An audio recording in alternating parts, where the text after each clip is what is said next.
Hello，今天给大家推荐的山野好物有3样，第一样是松塔，第二样是松子儿，第三样是松子仁。它们3个的关系是它出自它，它出自它。咱们已知的松子儿的话，市面上的话可能是有10几种的不同的品种，但现在这3样的话都属于红松的产物。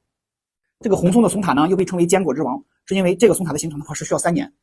就同一棵树上，比方说长着它的老大，这是大哥，大哥的话今年秋天收，然后他还有二弟，二弟的话是明年秋天收，他还有三弟，他的三弟是后年秋天收。就说同一棵红松上面是有他的兄弟3代，3年才能长成。这所有的咱们吃到了其他的坚果的话，都基本上都是1年生。看一下这儿，这个的话就是松子儿，松塔里边的松子儿，只不过这个的话是生的松子儿，这个呢是炒过的熟松子儿，这个呢是开口的1级特大松子儿，熟松子儿。吃的时候，因为这是开口的，稍微嗑一下就开，然后打开，这就是松子儿，可以直接吃掉了。这个呢，就是已经打好的、打开过的松子仁，而且是塑封包装的1斤装。大概它的关系是3斤6两到7两左右才会出1斤的松子仁。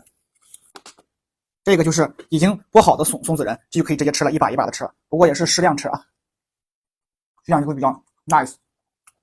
本草纲目记载，松子可以润五脏、补虚损。海药本草记载，松子可以温肠胃、久服轻身、延年益寿。也就是说，这个是不分年龄段的，小孩可以吃，可以益脑。像我这个年龄可以吃，老年人也可以吃，它通肠胃，而且不伤正气。老年人通便是很大的问题，它通便才可以排毒，所以这个松子的话，它里边含有很高的油脂，可以润他的肠胃，缓泻而不伤正气。松子仁、松子保油上车。